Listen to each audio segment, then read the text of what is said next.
Hi everyone, my name is Nathan, and today I have something a little bit different for you guys. But before I get started, I'd like to, as always, thank you for watching, thank you for commenting, and ask that if you like what you see here, please consider subscribing because I would greatly appreciate your support. You might be wondering why this Geist of St. Traft is sitting here in a top loader. That's because he is a general for a commander deck. Now I know I'm mostly known for creating modern content, but I've been asked a few times if I could do some commander stuff, and while I don't have any commander cards on Magic Online, I have some more long-term plans to do more paper-based content, and while I'm not completely set up to do that, you'll notice my lighting's not perfect and the picture isn't perfect. I didn't want that to be a reason any longer that I didn't create a video for this commander deck. Part of the other reason is Tiny Leaders is becoming popular at my local gaming store as well as in my local casual play group.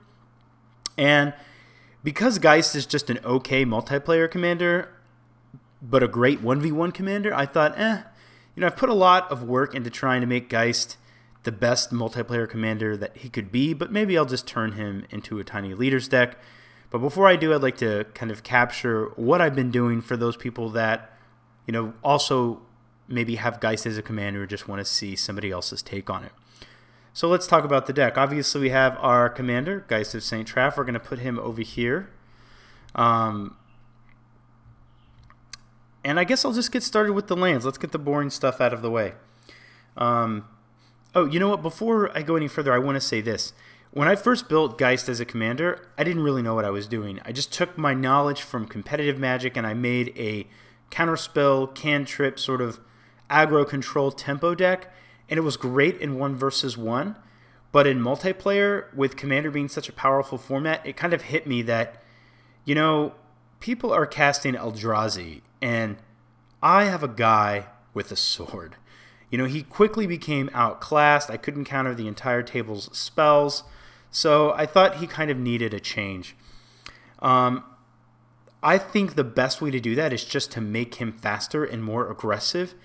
And although they have a pretty big downside, I think enchantments are just a faster way to do that. So I really just turned the deck into an aggressive enchantment Voltron deck. The goal is really just to suit up Geist, draw cards to keep fuel coming, and find some of the cards to protect Geist or to recur things out of the graveyard or other win conditions, and just keep beating face. The deck doesn't have many answers because it is the problem. So it kind of, in some ways, ignores some of what the other opponents are doing with the intention of just trying to get them dead. So let's look at it. Let's take a look at these lands real quick. Let's start with the fetch lands. We have 6 different fetch lands, all of the ones that the deck can run. We have Arid Mesa, Windswept Heath, Polluted Delta, Marsh Flats, Flooded Strand, and Scalding Tarn. Then we go into dual lands. I'll lay these out here real quick for you. We have, let me check my count, we have 12 different dual lands. Adakar Waste, Mystic Gate, Temple of Enlightenment, Reflecting Pool, Celestial Colonnade, Glacial Fortress, Seachrome Coast, Command Tower, Nimbus Maze, Skycloud Expanse, Tundra, and a Hollowed Fountain.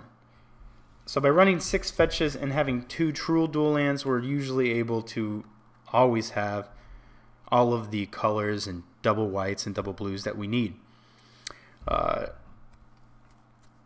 After dual lands, we have, call them utility lands. We have Teleria West. That's interesting because it can find other lands. It can find a 0 mana cost artifact that helps us ramp. We'll touch on that in just a moment. It can help us find a card draw spell in the form of Ancestral Vision. And we have some other utility lands. We have a Winding Caverns to let us play creatures as instants. Iganjo Castle, give a bit of protection to Geist. Cathedral Ward, because if we can play a land that helps Geist kill faster, sounds good to me. Maze of Ith to keep us from dying, Ancient Tomb to ramp us, Rogue's Passes to help Geist get through, Temple of the False God for additional ramp, Cavern of Souls for control decks, and then just a Strip Mine because sometimes you need to get rid of a problematic land. So that's going to almost finish our mana. We also have, I believe it's 7 basics. 4 plains and 3 islands. This deck is really much more of a white deck than it is a blue deck. So let's make a pile of our lands here. And let's move on to, I don't want to call it the engine of the deck, but it kind of is, the bullets, the kill spells. Probably talk briefly about each one here. We're going to start with Vanishing. Now, I need to say about enchantments, I kind of had three criteria when it came to enchantments. The first priority was it needed to do damage. The second was it needed to provide evasion. And the third is it needed to provide some kind of protection. And not every enchantment needed to do that, but that was sort of the priority. I hardly have any spells or any enchantments that don't deal damage, because you need to make sort of every play that you make on Geist further your primary game plan of killing your opponent. So we have our Vanishing. While it doesn't necessarily provide evasion and it doesn't up the damage level, the effect is really quite powerful. It gives Geist phasing for 2 blue mana. So you can phase Geist out in response to basically anything that your opponents want to do for 2 mana. The interesting thing about phasing is any other permanents that are also attached to the creature, so any other enchantments, also phase with Geist as an effect called secondary phasing. Now, he doesn't actually enter the battlefield either. He just phases in at your untap step, so when he comes back, he doesn't have summoning sickness. So putting Vanishing on Geist makes him incredibly difficult for your opponents to get rid of. Let's move along here. We have Ethereal Armor, Hyena Umbra, both very efficient spells. Hyena Umbra provides a damage bonus as well as protection. Ethereal Armor provides somewhat protection in the way of first strike, but just really, makes him a lot larger as you deploy more enchantments. Spirit Mantle for additional damage and evasion. Daybreak Coronet because it might be the single best enchantment from a kind of cost damage ratio. Imperial Armor, primarily for damage. Copying enchantment because sometimes you can just copy one of the really big enchantments like an Eldrazi Conscription and make him ridiculous. Battle Mastery for double strike. Steel of the Godhead for evasion and damage. Angelic Destiny, evasion, damage. Righteous Authority, card draw and damage, which is nice. Mammoth Umbra, damage, protection in the form of more totem armor. Spectra Ward, evasion, damage, and then of course the big one, which is Eldrazi Conscription. So those are our 14 enchantments that we use to kill our opponents and make Geist a more potent threat. Let's talk about the creatures. The criteria for creatures was it either has to A, synergize with Geist of St. Traft in some way, B, just be very great on its own and have a compelling reason to run it, or C, be a backup win condition. We have 14 creatures. Those are Gilded Drake because he removes a blocker. We could also run Treachery, but Gilded Drake kind of achieves the same thing while being a lot more mana efficient. Umbra Mystic for more protection. Heliod's Pilgrim as a tutor. Silverblade Paladin because giving Geist double strike just effectively doubles his damage output. Eidolon of Countless Battles. It's not only a creature but an enchantment. Clever Impersonator because that's just a great card to have in Commander. Sublime Archangel. Sublime Archangel actually makes Geist hit for, I think, Geist gets, all of your creatures get it, so I think you can order the triggers such that when Geist attacks, he gets exalted. And then, I guess it just gives +2/+2. I was thinking maybe it gave +3/+3. Couldn't remember. Anyway, Teferi, Mage of Zalfa here, compelling for control decks. Battle Grace Angel, more exalted, as well as lifelink. She hits for 5 in her own, which isn't bad either. Then we have a backup win condition, which is Bruna, Light of Alabaster. And eventually they're going to deal with Geist, and if you can play a Bruna and then get all those enchantments back out of the graveyard, that's awesome. Consecrated Sphinx because he's just ridiculous all by himself, draws you a bunch of cards. Sovereigns of Lost Alara, which has Exalted, great synergy with Geist of St. Traft, in addition to being a win condition. Sun Titan, because Sun Titan's awesome and getting stuff out of the graveyard is great. He can be a win condition, dealing 6 power, as well as just a lot of value. And then Boon Weaver Giant, which is another win condition for the deck. It allows you to tutor up an enchantment and attach him to it from your library, hand, or graveyard. So there is the creature package. Let's look at another important component, that's card draw. We have 7 different card draw spells, kind of all of my favorite ones. We have Ancestral Vision, an Impulse, Sphinx's Revelation, Fact or Fiction, Rhystic Study, Bident of Thassa, which I have drawn so many cards off Bident. Every time Geist attacks and it is able to connect with the angel to an opponent, you draw 2 cards. So the act of doing what you want him to do actively draws you cards, which is great. And then a Dig Through Time. We're not running Treasure Cruise, mainly because the deck doesn't really have like a lot of cantrips and ways to get things into the graveyard. So I'd rather just run a Dig so I can use the mana on my opponent's turn rather than my own. Let's see here. Take a look at some tutors. And again, guys, I apologize. I know the video quality isn't amazing, but hopefully I will be able to get some more equipment and produce some more professional paper content for you guys. Okay, so let's look at the tutors. Oh, I forgot something. It's in my notes, and I totally forgot. I meant to do it after mana. Let's look at the ramp spells. We have the criteria for ramp spells was it cannot compete with Geist for casting. Basically, it needs to be 0, 1, or 2 mana. So we have a mana crypt. We just want to accelerate into Geist if we can, but we don't want to, have to choose between playing a ramp spell, ramping artifact, or Geist of St. Traft.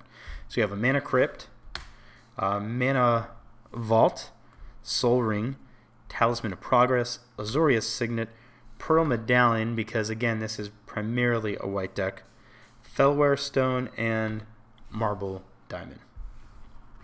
And there are some combinations in the deck, like playing a mana crypt, a land, and I think it's an Azorius Signet will actually let you cast Geist on turn 1. There's a few different turn 1, turn 2 combinations in the deck.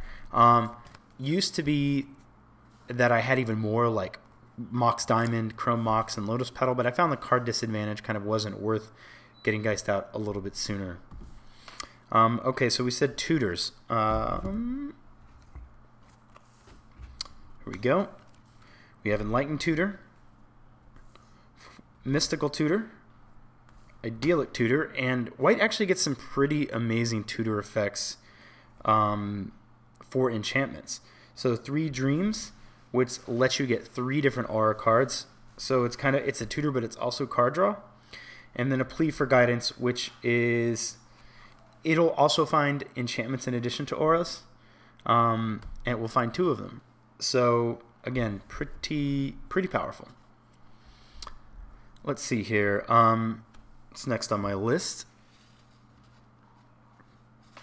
Removal. Geist, this deck doesn't have much removal. It doesn't really have many answers. And that's primarily because this deck is the problem. It doesn't need to answer many things. You can kind of ignore a lot of what your opponent's doing and just have to answer a few key different things. So, it really eschews like a bunch of different counter spells and removal spells in favor of just more damage.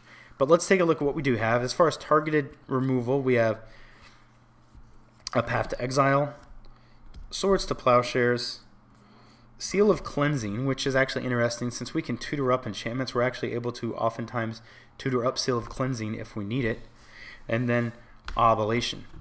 Oblation is, we don't really care that they can draw 2 cards. If there's a real problematic permanent, say like a Necropotence, I'm fine with killing that, letting them draw a couple of cards, getting it off the table, because I'm probably, if everything's going well, applying so much pressure that it doesn't matter as much anyway. And then of course we can use it on something of our own if we really need to draw a couple of cards. So there's kind of our targeted removal. Now, still on answers, as far as Sweepers, we have Washout. Usually you can just pick a color that makes it one-sided, and even though it's really more of, it's not a permanent answer to creatures and permanents, but again, because you're able to start swinging, you know, on turn 3 and 4 sometimes for, you know, 6 and 12 and 20 damage, you're able to apply enough pressure that sending back all of their permanents will buy you an attack or two, and probably you will probably be able to kill an opponent off of that. We also have Winds of Wrath, which is a great, usually a great one-sided sweeper for us. A lot of times we're the only person with enchanted creatures. And then Mass Calcify, probably not quite as good as Winds of Wrath, but we invest so heavily in our board state that we really don't want to be wrathing all of that investment away by killing Geist and our enchantments. So there's our sweepers. We have a very limited counter package, only 4 counters. We're not a control deck. We're not trying to, again, be the answer guy, but sometimes somebody will play a sweeper or a tuck effect or find some way to deal with our Geist of St. Traft, and having efficient counters to stop that is an important aspect of the deck. So they're all cheap. We have a Pact of Negation, a Mana Drain, good old Counter Spell, and then a Swan Song. Swan Song is great because a lot of times the ways in which Geist are dealt with are typically in the form of an instant or sorcery. So there are the answers, are the counter spells. Then we also have some important and interesting graveyard recursion spells. We have 4 of them. They are Replenish. Replenish lets you get all enchantments out of your graveyard and returns them to the battlefield. Retether, which does the same thing but for auras. And then we have 2 that I've really been a pretty big fan of. That's Second Sunrise. Now, it's true that you have to let Geist go to the graveyard instead of the command zone for this to work, and if somebody, say, counters it, then he gets stuck there. But we have other creatures in the deck that we can win with. Plus, the upside is just worth it, worth the risk, in my opinion. And then Faith's Reward. Now, if you don't know what Second Sunrise does, it lets you return to the battlefield all, I believe it's artifact, creatures, enchantments, and land cards that were put there this turn, every player. And Faith's Reward is even a bit better for us because it does all permanents that were put into the graveyard, return to the battlefield all permanent cards in your graveyard that were put there from the battlefield this turn, so it's just one-sided. I've had many games where, you know, somebody was like, find a wrath, somebody find a wrath or something, and they did, and they wrathed away the board, and while everybody else lost creatures, they were glad that Geist was off the table. And then end of turn, Faith's Reward is backbreaking. I have won more than one game off casting a very timely Faith's Reward. And then lastly, we have a Johnny Collar of the Pride, because jumping a giant Geist of St. Traft and giving him double strike and evasion is pretty ridiculous. We have a couple of honorable mentions here, just stuff I haven't really quite put into the deck yet. And like I said, you know, I might not, considering that